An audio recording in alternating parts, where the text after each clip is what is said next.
세계에서 가장 강력한 친환경 정책을 밀어붙이던 나라가 어디일까요? 바로 유럽입니다. 2035년부터 휘발유차, 디젤차 단 한 대도 못 팔게 하겠다고 선언했던 그 유럽이요. 그런데 숫자를 한번 보시죠. 60만 개. 전기차로 바꾸면 사라질 유럽의 일자리입니다. 3만 2천 개. 2024년 상반기에만 유럽 자동차 부품 회사에서 날아간 일자리예요. 코로나 때보다 심각합니다. 그리고 121%. 중국 자동차가 유럽 시장에서 단 1년 만에 성장한 비율입니다. 이 숫자들 앞에서 유럽은 결국 무릎을 꿇었습니다. 2025년 12월 유럽연합이 깜짝 발표를 합니다. 100% 금지는 취소합니다. 90%만 줄이겠습니다. 환경을 위해서라면 뭐든 하겠다던 유럽이 왜 스스로 내연기관의 숨구멍을 뚫어준 걸까요? 도대체 유럽 자동차 산업에 무슨 일이 벌어진 걸까요? 오늘 영상에서는 세 가지 이야기를 다뤄보겠습니다. 첫 번째, 유럽이 왜 스스로 쌓은 벽을 허물었는지. 두 번째, 중국이 어떻게 유럽의 규제를 비웃으며 뚫고 들어왔는지. 세 번째, 이 혼란 속에서 글로벌 자동차 회사들이 어떤 생존 전략을 짜고 있는지. 이 영상 하나면 지금 세계 자동차 산업에서 벌어지고 있는 거대한 전쟁의 판도가 한눈에 들어오실 겁니다. 그럼 바로 시작하겠습니다. 본격적인 분석에 들어가기 전에 아직 구독 안 하신 분들은 지금 구독 버튼 눌러주시면 감사하겠습니다. 이런 경제 이야기 꾸준히 전해드리고 있습니다. 자, 먼저 유럽이 뭘 바꿨는지부터 정확히 짚어보겠습니다. 유럽연합은 원래 Fit for 55라는 정책을 밀어붙이고 있었어요. Fit for 55, 영어로 Fit for 55입니다. 2030년까지 탄소 배출을 55% 줄이겠다는 거대한 프로젝트예요. 이 계획의 핵심이 뭐였냐면요. 2035년부터는 유럽에서 휘발유차, 디젤차를 아예 못 팔게 하겠다는 거였습니다. 새 차 기준으로요. 100% 전기차만 팔 수 있게 하겠다. 이게 원래 계획이었어요. 그런데 2025년 12월 16일 유럽연합 집행위원회가 수정안을 발표합니다. 뭐가 바뀌었냐고요? 100% 감축을 90% 감축으로 낮췄습니다. 10%라는 숫자가 별거 아닌 것 같죠? 아닙니다. 이 10%가 바로 내연기관이 살아남을 수 있는 구멍이에요. 이걸 쉽게 비유해 볼게요. 여러분, 유럽이 2035년 내연기관 금지 정책을 세웠을 때를 상상해 보세요. 거대한 댐을 쌓은 겁니다. 이 댐 뒤에는 오래된 휘발유차, 디젤차들이 잔뜩 고여 있어요. 그리고 댐 아래쪽, 그러니까 미래에는 깨끗한 전기차만 다니게 하겠다. 이게 원래 계획이었습니다. 그런데 2025년 12월 유럽이 스스로 이 댐에 파이프를 설치하기 시작한 거예요. 파이프 이름이 뭐냐면요. 90% 룰입니다. 이 파이프를 통해서 하이브리드 차, 저탄소 강철로 만든 내연기관 차들이 댐 아래로 콸콸 흘러들어갈 수 있게 된 거죠. 완벽한 차단은 없습니다. 댐은 이제 숨은 조절 장치가 되어버린 거예요. 그러면 이 10%를 어떻게 메꿀 수 있게 해줬을까요? 유럽연합이 두 가지 방법을 허용해줬습니다. 첫 번째는 저탄소 강철 크레딧이에요. 이게 뭐냐면요. 자동차 한 대를 만들 때 강철이 얼마나 들어가는지 아시나요? 평균 800kg입니다. 어마어마하죠. 그런데 이 강철을 만들 때 탄소가 엄청나게 나와요. 용광로에서 석탄을 태워서 만들거든요. 강철 1톤 만들 때 이산화탄소가 1.5톤 이상 나옵니다. 그런데 만약 자동차 회사가 이 강철을 친환경으로 만든 그린 스틸로 바꾸면요. 수소를 이용하거나 전기로 해서 만든 강철 말이에요. 유럽연합이 이렇게 말하는 겁니다. 너희가 비싼 유럽산 그린 스틸을 사서 차를 만들면 그만큼 탄소를 줄인 걸로 쳐줄게. 이게 무슨 뜻이냐면요. 내연기관 차를 만들어도 그린 스틸을 쓰면 10% 쿼터 안에서 팔 수 있다는 겁니다. 내연기관에 면제부를 준 거예요. 두 번째 방법은 이퓨얼과 바이오 연료입니다. 이퓨얼이 뭐냐면요. 공기 중에 이산화탄소와 물을 합성해서 만든 인공 연료예요. 태우면 이산화탄소가 나오지만 만들 때 이산화탄소를 흡수했으니까 플러스 마이너스 제로라는 논리입니다. 바이오 연료는 옥수수나 사탕수수 같은 식물에서 뽑은 연료예요. 이것도 탄소 중립으로 인정해 주겠다는 겁니다. 이게 왜 중요하냐면요. 포르쉐나 페라리 같은 슈퍼카 브랜드들 있죠. 이 회사들은 엔진 소리가 브랜드의 핵심이에요. 전기차로 바꾸면 정체성이 사라지는 거죠. 이 피얼 덕분에 이런 고성능 내연기관 차들이 2035년 이후에도 살아남을 수 있게 된 겁니다. 자, 여기서 한 가지 더 봐야 할 게 있어요. 유럽연합이 2030년 목표도 손봤습니다. 원래 2030년까지 그러니까 소형 상용차의 탄소 배출을 50% 줄여야 했어요. 이걸 40%로 낮췄습니다. 왜냐고요?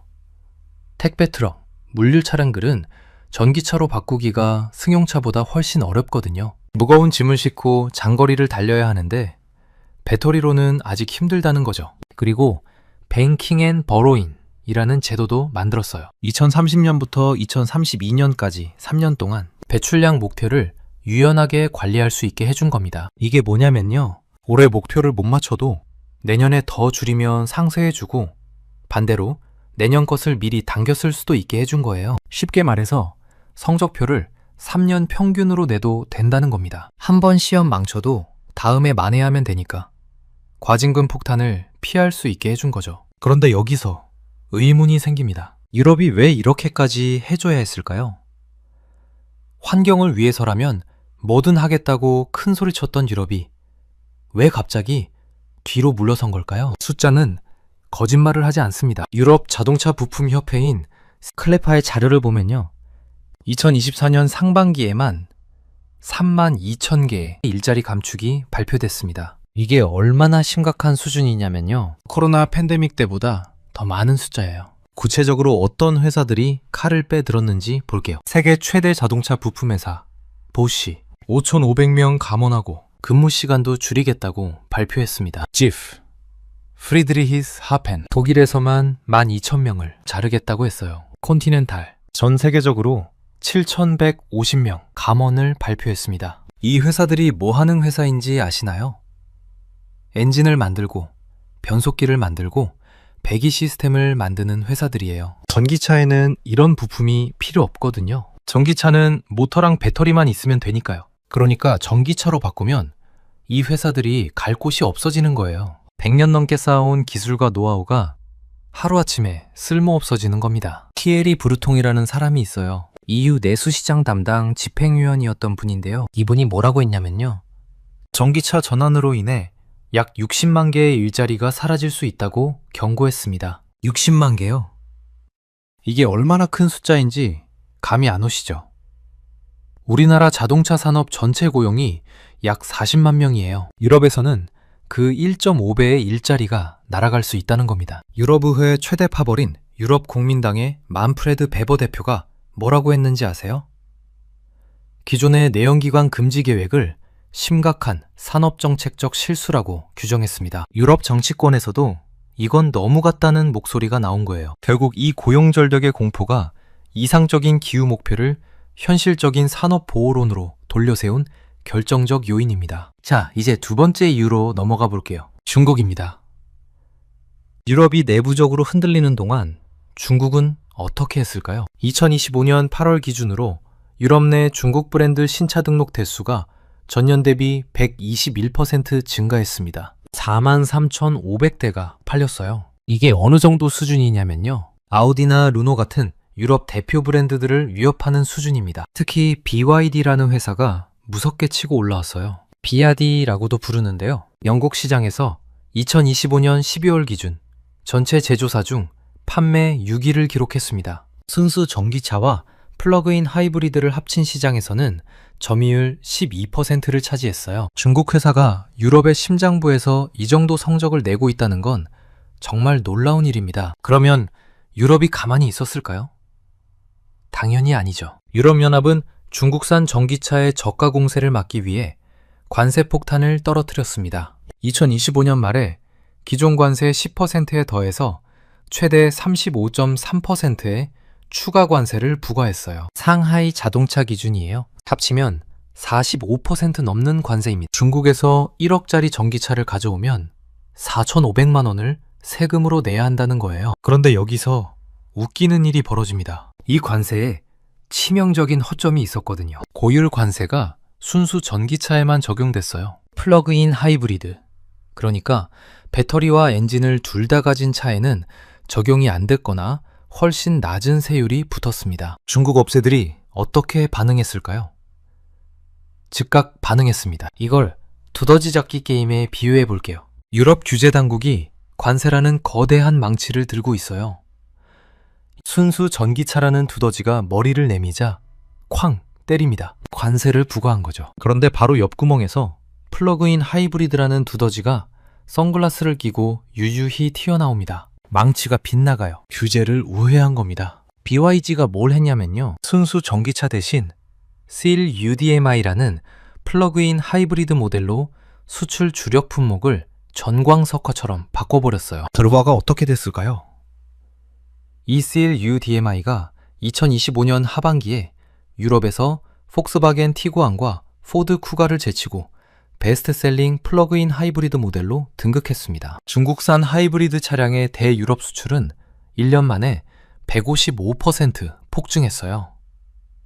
때리면 변합니다. 중국의 적응 속도는 규제보다 빠른 거예요. 유럽연합이 뒤늦게 이 허점을 인지하고 2026년 1월부터 하이브리드 차량에도 관세를 확대하는 방안을 논의하기 시작했습니다. 그런데 여기서 또 변수가 생겨요. 관세 전쟁이 확전될 조짐을 보이자 중국이 보복을 시작한 겁니다. 유럽산 돼지고기와 주류에 대한 보복 관세를 검토하기 시작했어요. 결국 양측은 2026년 1월에 극적인 합의점에 도달합니다. 가격 약속이라는 제도예요. 영어로 Price Undertakings라고 합니다. 이게 뭐냐면요. 중국 제조사들이 유럽에 수출할 때 EU가 정한 최저 가격 이상으로 판매하겠다고 약속하면 고율의 관세를 면제해주는 방식이에요. 쉽게 말하면 이렇습니다. 표적과 덤핑은 안 돼.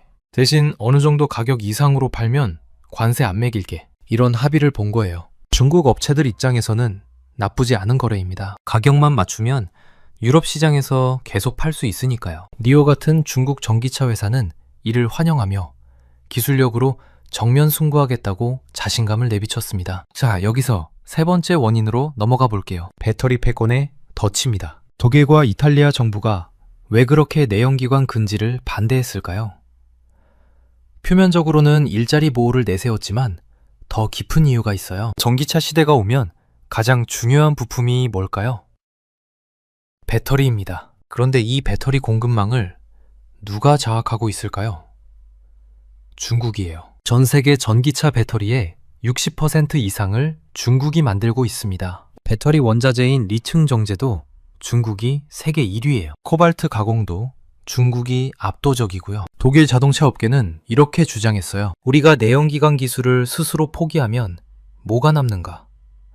배터리는 중국한테 사와야 하고 소프트웨어는 미국한테 뒤지고 결국 중국에게 시장을 헌납하는 행위 아닌가? 이게 틀린 말이 아닌 게요. 유럽 자동차 회사들이 전기차 수요 둔화와 중국산 저가 전기차 공세 사이에서 이중고를 겪고 있거든요. 전기차를 만들어봤자 중국 회사들이 더 싸게, 더 좋은 걸 만들어요. 그렇다고 내연기관을 버리자니 100년 넘게 쌓은 기술력이 날아가고요. 진퇴의 양난인 거죠. 자, 이제 네 번째 원인으로 가볼게요. 이 혼란 속에서 글로벌 자동차 회사들이 어떻게 대응하고 있는지 봐야 합니다. 한마디로 요약하면요. 적과의 동침입니다. 어제의 경쟁자가 오늘의 파트너가 되고 있어요. 자동차 업계가 지금 막장 드라마보다 더 복잡한 짝짓기를 하고 있습니다. 첫 번째 사례, 폭스바겐과 리비안의 동맹입니다. 독일의 자존심, 폭스바겐이 그동안 뭘로 고생했는지 아시나요? 소프트웨어예요. 폭스바겐은 자체 소프트웨어 자회사인 카리아드를 만들었는데 이게 완전 실패했어요. 포르쉐 마칸 전기차와 아우디 Q6 이트론의 출시가 소프트웨어 오류 때문에 수년간 지연됐습니다. 차는 만들었는데 소프트웨어가 말을 안 듣는 거예요. 테슬라처럼 스마트폰같이 작동하는 차를 만들어야 하는데 폭스바겐 혼자서는 못하겠다는 걸 깨달은 거죠. 결국 폭스바겐이 어떻게 했냐면요. 미국 전기차 스타트업 리비안에 58억 달러, 우리 돈으로 약 8조 원을 투자해서 합작법인을 만들었습니다. 이게 무슨 뜻인지 아시나요? 거대한 100년 전통의 자동차 회사가 스타트업한테 이렇게 말한 거예요. 우리는 코딩을 못해. 너희 뇌를 빌려줘. 합작법인 이름이 리비안 앤 폭스바겐 그룹 테크놀로지예요.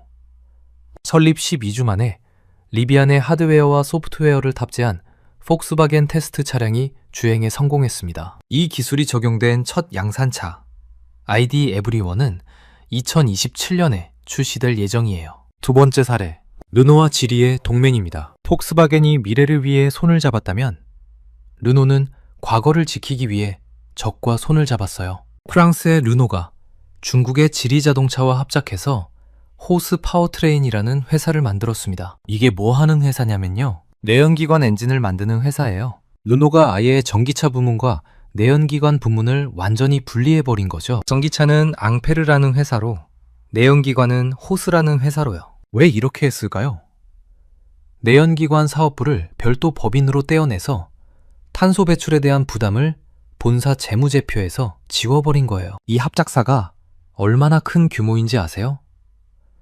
런던에 본사를 두고 전 세계 17개 공장에서 연간 500만 대의 엔진과 변속기를 생산합니다. 르노랑 지리뿐만 아니라 닛산, 미쓰비시, 그리고 앞으로 엔진 개발을 포기할 다른 회사들한테도 엔진을 공급하는 글로벌 엔진 하청기지가 될 거예요. 2035년 이후에도 하이브리드용 엔진 수요가 지속될 거라는 확신이 있으니까 이런 베팅을 한 겁니다. 세 번째 사례, 일본 3사 연합입니다. 혼다와 닛산이 전기차 핵심 부품과 소프트웨어를 공동 개발하기로 했어요. 여기에 미쓰비시까지 합류해서 거대한 일본 3사 연합이 탄생했습니다. 이들이 뭘 공유하기로 했냐면요, 배터리 규격을 통일하고 EX3라는 전기 구동 모드를 공유하고 소프트웨어 플랫폼도 같이 연구하기로 했어요. 왜 뭉쳤을까요? 개별 기업으로는 중국의 가격 경쟁력을 이길 수 없다는 위기감 때문이에요. 셋이서 어깨동무를 하고 스크럼을 짜서 중국한테 대항하려는 겁니다. 네 번째 사례, 포드의 하이브리드 회귀입니다. 미국의 포드가 가장 극적인 태세 전환을 보여줬어요. 포드가 뭘 했냐면요, 대형 전기 SUV 계획을 취소했습니다. 차세대 전기 트럭 생산도 연기했어요. 그 대가로 감수한 손실이 얼마인 줄 아세요? 195억 달러. 우리 돈으로 약 26조 원입니다. 대신 포드가 뭘 선언했냐면요, 하이브리드 올인입니다. F150 라이트닝 전기 트럭 생산 라인을 멈추고 그 자리에 하이브리드 트럭을 넣겠다고 했어요. 유럽에서는 더 충격적인 선택을 했습니다. 독자 개발을 포기하고 르노의 플랫폼을 빚어서 소형 전기차를 생산하기로 한 거예요. 미국의 자존심. 포드가 프랑스 회사한테 기술을 빌려 쓰겠다고 한 겁니다. 이 모든 사례가 보여주는 게 뭘까요?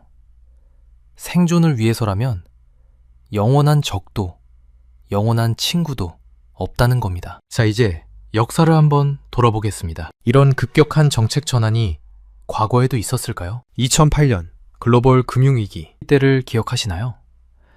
당시 미국 정부가 GM과 크라이슬러를 구제금융으로 살렸어요. 그때도 환경 규제를 강화하겠다는 약속이 있었는데요, 경제 위기가 터지니까 규제 시행이 연기됐습니다. 지금 유럽도 비슷한 상황이에요. 이상은 좋은데 현실이 안 따라주는 거죠. 더 오래전으로 가볼까요?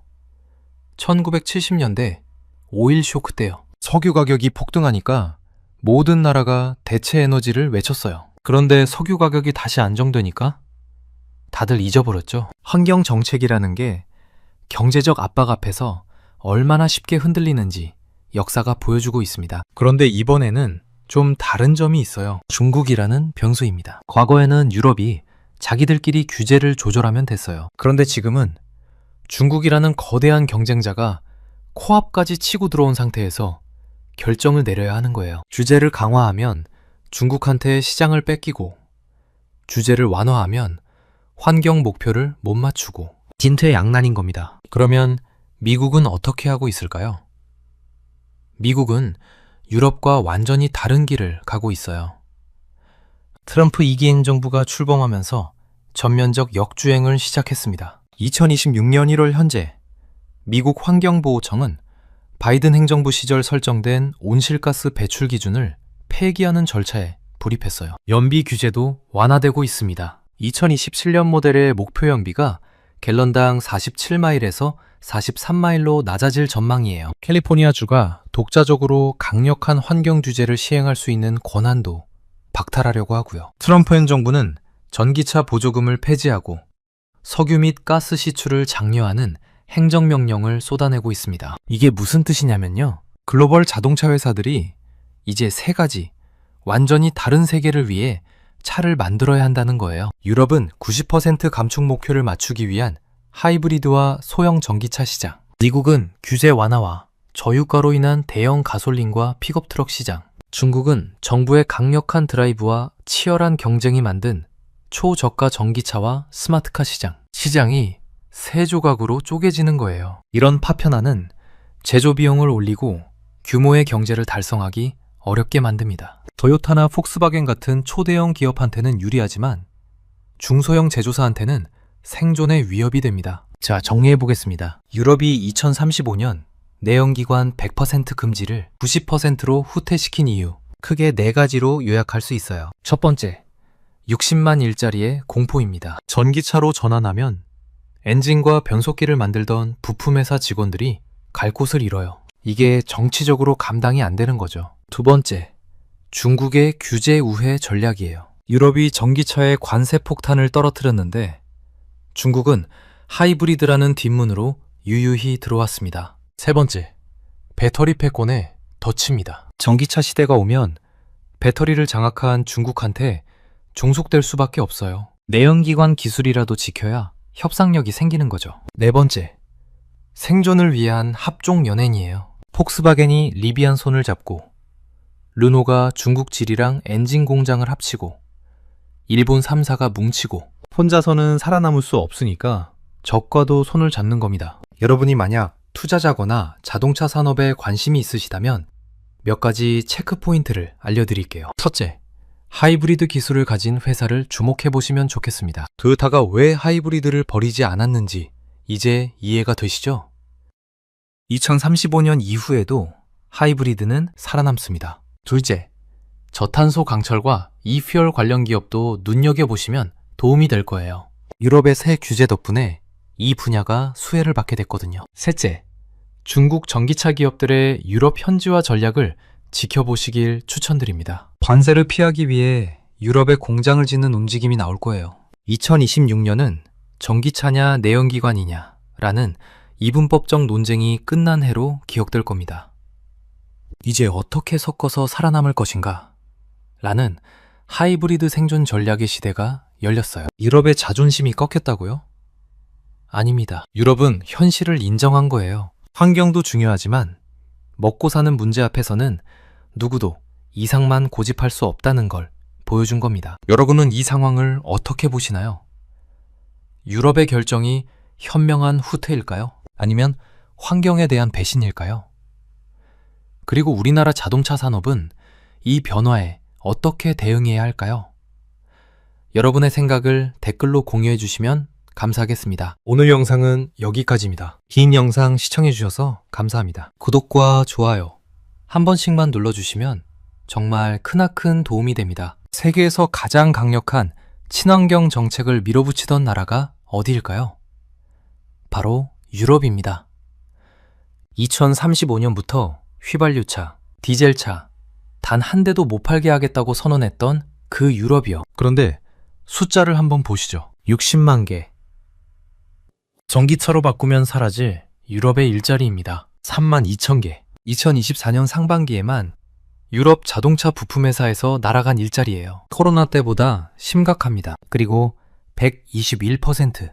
중국 자동차가 유럽 시장에서 단 1년 만에 성장한 비율입니다. 이 숫자들 앞에서 유럽은 결국 무릎을 꿇었습니다. 2025년 12월 유럽연합이 깜짝 발표를 합니다. 100% 금지는 취소합니다. 90%만 줄이겠습니다. 환경을 위해서라면 뭐든 하겠다던 유럽이 왜 스스로 내연기관의 숨구멍을 뚫어준 걸까요? 도대체 유럽 자동차 산업에 무슨 일이 벌어진 걸까요? 오늘 영상에서는 세 가지 이야기를 다뤄보겠습니다. 첫 번째, 유럽이 왜 스스로 쌓은 벽을 허물었는지. 두 번째, 중국이 어떻게 유럽의 규제를 비웃으며 뚫고 들어왔는지. 세 번째, 이 혼란 속에서 글로벌 자동차 회사들이 어떤 생존 전략을 짜고 있는지. 이 영상 하나면 지금 세계 자동차 산업에서 벌어지고 있는 거대한 전쟁의 판도가 한눈에 들어오실 겁니다.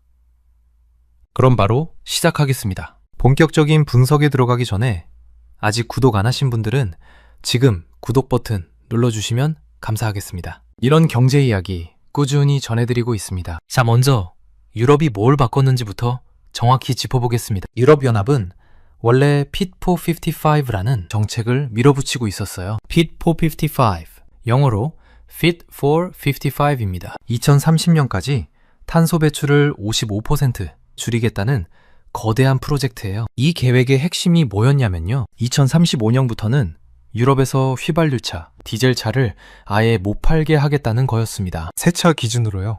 100% 전기차만 팔 수 있게 하겠다. 이게 원래 계획이었어요. 그런데 2025년 12월 16일 유럽연합 집행위원회가 수정안을 발표합니다. 뭐가 바뀌었냐고요? 100% 감축을 90% 감축으로 낮췄습니다. 10%라는 숫자가 별거 아닌 것 같죠? 아닙니다. 이 10%가 바로 내연기관이 살아남을 수 있는 구멍이에요. 이걸 쉽게 비유해 볼게요. 여러분, 유럽이 2035년 내연기관 금지 정책을 세웠을 때를 상상해 보세요. 거대한 댐을 쌓은 겁니다. 이 댐 뒤에는 오래된 휘발유차, 디젤차들이 잔뜩 고여 있어요. 그리고 댐 아래쪽, 그러니까 미래에는 깨끗한 전기차만 다니게 하겠다. 이게 원래 계획이었습니다. 그런데 2025년 12월 유럽이 스스로 이 댐에 파이프를 설치하기 시작한 거예요. 파이프 이름이 뭐냐면요. 90% 룰입니다. 이 파이프를 통해서 하이브리드 차, 저탄소 강철로 만든 내연기관 차들이 댐 아래로 콸콸 흘러들어갈 수 있게 된 거죠. 완벽한 차단은 없습니다. 댐은 이제 숨은 조절 장치가 되어버린 거예요. 그러면 이 10%를 어떻게 메꿀 수 있게 해줬을까요? 유럽연합이 두 가지 방법을 허용해줬습니다. 첫 번째는 저탄소 강철 크레딧이에요. 이게 뭐냐면요. 자동차 한 대를 만들 때 강철이 얼마나 들어가는지 아시나요? 평균 800kg입니다. 어마어마하죠. 그런데 이 강철을 만들 때 탄소가 엄청나게 나와요. 용광로에서 석탄을 태워서 만들거든요. 강철 1톤 만들 때 이산화탄소가 1.5톤 이상 나옵니다. 그런데 만약 자동차 회사가 이 강철을 친환경으로 만든 그린 스틸로 바꾸면요.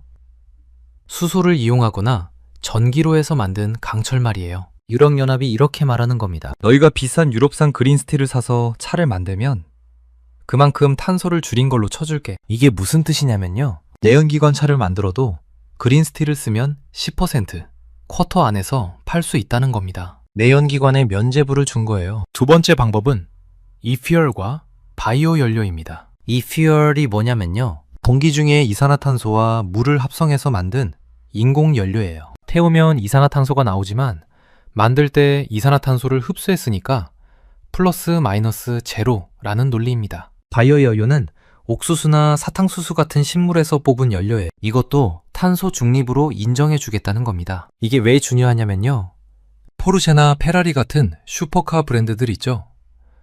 이 회사들은 엔진 소리가 브랜드의 핵심이에요. 전기차로 바꾸면 정체성이 사라지는 거죠. 이퓨얼 덕분에 이런 고성능 내연기관 차들이 2035년 이후에도 살아남을 수 있게 된 겁니다. 자, 여기서 한 가지 더 봐야 할 게 있어요. 유럽연합이 2030년 목표도 손봤습니다. 원래 2030년까지 그러니까 소형 상용차의 탄소 배출을 50% 줄여야 했어요. 이걸 40%로 낮췄습니다. 왜냐고요? 택배 트럭, 물류 차량들은 전기차로 바꾸기가 승용차보다 훨씬 어렵거든요. 무거운 짐을 싣고 장거리를 달려야 하는데 배터리로는 아직 힘들다는 거죠. 그리고 뱅킹 앤 버로인 이라는 제도도 만들었어요. 2030년부터 2032년까지 3년 동안 배출량 목표를 유연하게 관리할 수 있게 해준 겁니다. 이게 뭐냐면요. 올해 목표를 못 맞춰도 내년에 더 줄이면 상쇄해주고 반대로 내년 것을 미리 당겼을 수도 있게 해준 거예요. 쉽게 말해서 성적표를 3년 평균으로 내도 된다는 겁니다. 한 번 시험 망쳐도 다음에 만회하면 되니까 과징금 폭탄을 피할 수 있게 해준 거죠. 그런데 여기서 의문이 생깁니다. 유럽이 왜 이렇게까지 해줘야 했을까요? 환경을 위해서라면 뭐든 하겠다고 큰 소리 쳤던 유럽이 왜 갑자기 뒤로 물러선 걸까요? 숫자는 거짓말을 하지 않습니다. 유럽 자동차 부품 협회인 클레파의 자료를 보면요.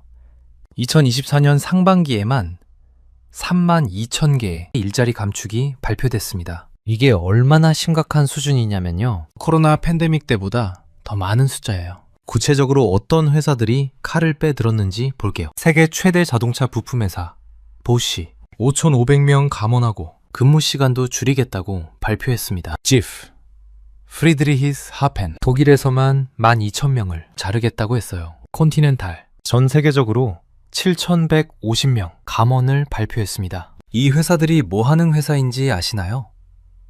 엔진을 만들고 변속기를 만들고 배기 시스템을 만드는 회사들이에요. 전기차에는 이런 부품이 필요 없거든요. 전기차는 모터랑 배터리만 있으면 되니까요. 그러니까 전기차로 바꾸면 이 회사들이 갈 곳이 없어지는 거예요. 100년 넘게 쌓아온 기술과 노하우가 하루아침에 쓸모없어지는 겁니다. 티에리 브루통이라는 사람이 있어요. EU 내수시장 담당 집행위원이었던 분인데요. 이분이 뭐라고 했냐면요. 전기차 전환으로 인해 약 60만 개의 일자리가 사라질 수 있다고 경고했습니다. 60만 개요? 이게 얼마나 큰 숫자인지 감이 안 오시죠? 우리나라 자동차 산업 전체 고용이 약 40만 명이에요. 유럽에서는 그 1.5배의 일자리가 날아갈 수 있다는 겁니다. 유럽의회 최대 파벌인 유럽 국민당의 만프레드 베버 대표가 뭐라고 했는지 아세요?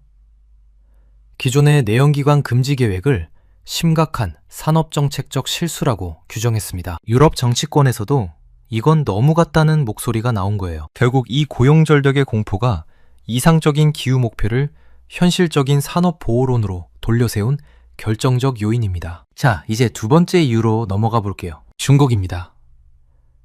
유럽이 내부적으로 흔들리는 동안 중국은 어떻게 했을까요? 2025년 8월 기준으로 유럽 내 중국 브랜드 신차 등록 대수가 전년 대비 121% 증가했습니다. 43,500대가 팔렸어요. 이게 어느 정도 수준이냐면요. 아우디나 르노 같은 유럽 대표 브랜드들을 위협하는 수준입니다. 특히 BYD라는 회사가 무섭게 치고 올라왔어요. 비아디라고도 부르는데요. 영국 시장에서 2025년 12월 기준 전체 제조사 중 판매 6위를 기록했습니다. 순수 전기차와 플러그인 하이브리드를 합친 시장에서는 점유율 12%를 차지했어요. 중국 회사가 유럽의 심장부에서 이 정도 성적을 내고 있다는 건 정말 놀라운 일입니다. 그러면 유럽이 가만히 있었을까요?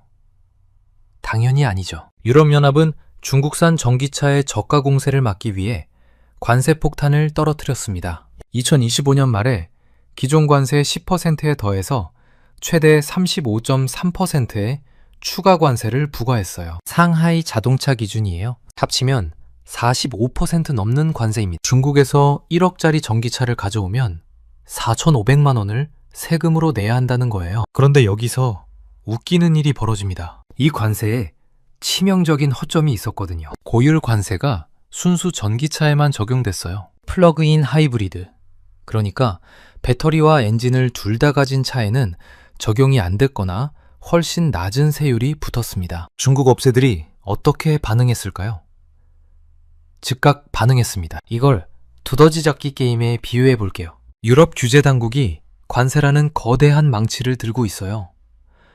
순수 전기차라는 두더지가 머리를 내미자 쾅 때립니다. 관세를 부과한 거죠. 그런데 바로 옆구멍에서 플러그인 하이브리드라는 두더지가 선글라스를 끼고 유유히 튀어나옵니다. 망치가 빗나가요. 규제를 우회한 겁니다. BYD가 뭘 했냐면요. 순수 전기차 대신 SEAL UDMI라는 플러그인 하이브리드 모델로 수출 주력 품목을 전광석화처럼 바꿔버렸어요. 결과가 어떻게 됐을까요? 이 SEAL UDMI가 2025년 하반기에 유럽에서 폭스바겐 티구안과 포드 쿠가를 제치고 베스트셀링 플러그인 하이브리드 모델로 등극했습니다. 중국산 하이브리드 차량의 대유럽 수출은 1년 만에 155% 폭증했어요. 때리면 변합니다. 중국의 적응 속도는 규제보다 빠른 거예요. 유럽연합이 뒤늦게 이 허점을 인지하고 2026년 1월부터 하이브리드 차량에도 관세를 확대하는 방안을 논의하기 시작했습니다. 그런데 여기서 또 변수가 생겨요. 관세 전쟁이 확전될 조짐을 보이자 중국이 보복을 시작한 겁니다. 유럽산 돼지고기와 주류에 대한 보복 관세를 검토하기 시작했어요. 결국 양측은 2026년 1월에 극적인 합의점에 도달합니다. 가격 약속이라는 제도예요. 영어로 Price Undertakings라고 합니다. 이게 뭐냐면요. 중국 제조사들이 유럽에 수출할 때 EU가 정한 최저 가격 이상으로 판매하겠다고 약속하면 고율의 관세를 면제해주는 방식이에요. 쉽게 말하면 이렇습니다. 표적과 덤핑은 안 돼.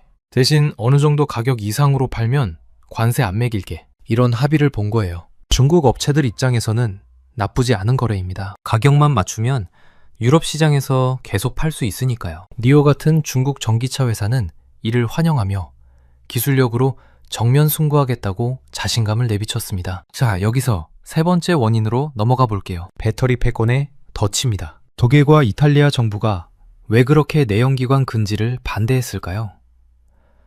표면적으로는 일자리 보호를 내세웠지만 더 깊은 이유가 있어요. 전기차 시대가 오면 가장 중요한 부품이 뭘까요? 배터리입니다. 그런데 이 배터리 공급망을 누가 장악하고 있을까요? 중국이에요. 전 세계 전기차 배터리의 60% 이상을 중국이 만들고 있습니다. 배터리 원자재인 리튬 정제도 중국이 세계 1위예요. 코발트 가공도 중국이 압도적이고요. 독일 자동차 업계는 이렇게 주장했어요. 우리가 내연기관 기술을 스스로 포기하면 뭐가 남는가?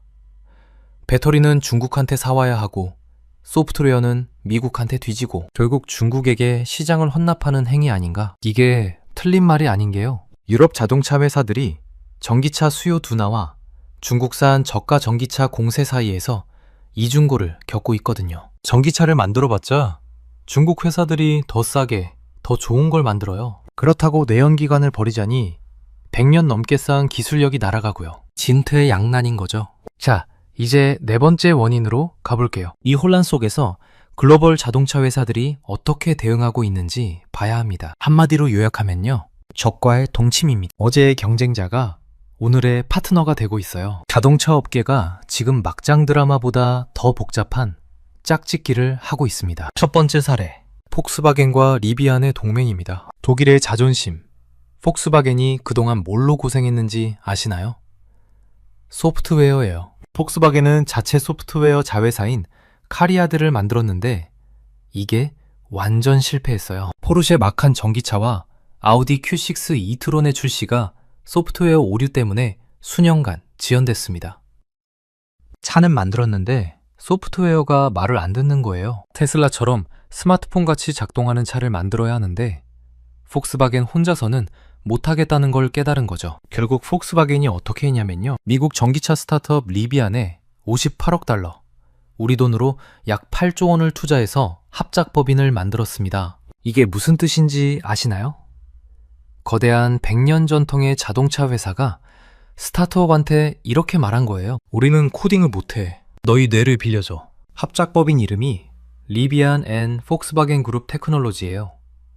설립 12주 만에 리비안의 하드웨어와 소프트웨어를 탑재한 폭스바겐 테스트 차량이 주행에 성공했습니다. 이 기술이 적용된 첫 양산차 ID 에브리원은 2027년에 출시될 예정이에요. 두 번째 사례, 르노와 지리의 동맹입니다. 폭스바겐이 미래를 위해 손을 잡았다면 르노는 과거를 지키기 위해 적과 손을 잡았어요. 프랑스의 르노가 중국의 지리 자동차와 합작해서 호스 파워트레인이라는 회사를 만들었습니다. 이게 뭐 하는 회사냐면요. 내연기관 엔진을 만드는 회사예요. 르노가 아예 전기차 부문과 내연기관 부문을 완전히 분리해버린 거죠. 전기차는 앙페르라는 회사로, 내연기관은 호스라는 회사로요. 왜 이렇게 했을까요? 내연기관 사업부를 별도 법인으로 떼어내서 탄소 배출에 대한 부담을 본사 재무제표에서 지워버린 거예요. 이 합작사가 얼마나 큰 규모인지 아세요? 런던에 본사를 두고 전 세계 17개 공장에서 연간 500만 대의 엔진과 변속기를 생산합니다. 르노랑 지리뿐만 아니라 닛산, 미쓰비시, 그리고 앞으로 엔진 개발을 포기할 다른 회사들한테도 엔진을 공급하는 글로벌 엔진 하청기지가 될 거예요. 2035년 이후에도 하이브리드용 엔진 수요가 지속될 거라는 확신이 있으니까 이런 베팅을 한 겁니다. 세 번째 사례, 일본 3사 연합입니다. 혼다와 닛산이 전기차 핵심 부품과 소프트웨어를 공동 개발하기로 했어요. 여기에 미쓰비시까지 합류해서 거대한 일본 3사 연합이 탄생했습니다. 이들이 뭘 공유하기로 했냐면요. 배터리 규격을 통일하고 EX3라는 전기 구동 모드를 공유하고 소프트웨어 플랫폼도 같이 연구하기로 했어요. 왜 뭉쳤을까요? 개별 기업으로는 중국의 가격 경쟁력을 이길 수 없다는 위기감 때문이에요. 셋이서 어깨동무를 하고 스크럼을 짜서 중국한테 대항하려는 겁니다. 네 번째 사례, 포드의 하이브리드 회귀입니다. 미국의 포드가 가장 극적인 태세 전환을 보여줬어요. 포드가 뭘 했냐면요. 대형 전기 SUV 계획을 취소했습니다. 차세대 전기 트럭 생산도 연기했어요. 그 대가로 감수한 손실이 얼마인 줄 아세요?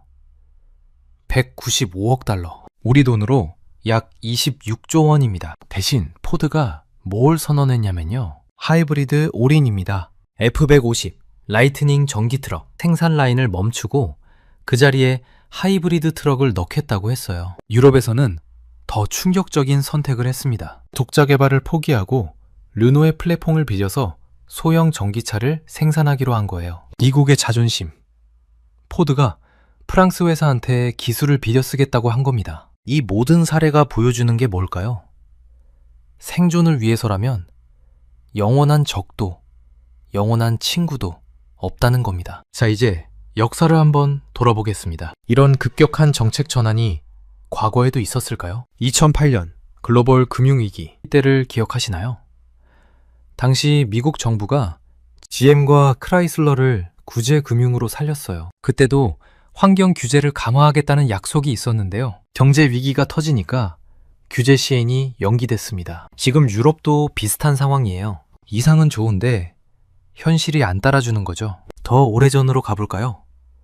1970년대 오일 쇼크 때요. 석유 가격이 폭등하니까 모든 나라가 대체 에너지를 외쳤어요. 그런데 석유 가격이 다시 안정되니까 다들 잊어버렸죠. 환경 정책이라는 게 경제적 압박 앞에서 얼마나 쉽게 흔들리는지 역사가 보여주고 있습니다. 그런데 이번에는 좀 다른 점이 있어요. 중국이라는 변수입니다. 과거에는 유럽이 자기들끼리 규제를 조절하면 됐어요. 그런데 지금은 중국이라는 거대한 경쟁자가 코앞까지 치고 들어온 상태에서 결정을 내려야 하는 거예요. 규제를 강화하면 중국한테 시장을 뺏기고, 규제를 완화하면 환경 목표를 못 맞추고, 진퇴양난인 겁니다. 그러면 미국은 어떻게 하고 있을까요? 미국은 유럽과 완전히 다른 길을 가고 있어요.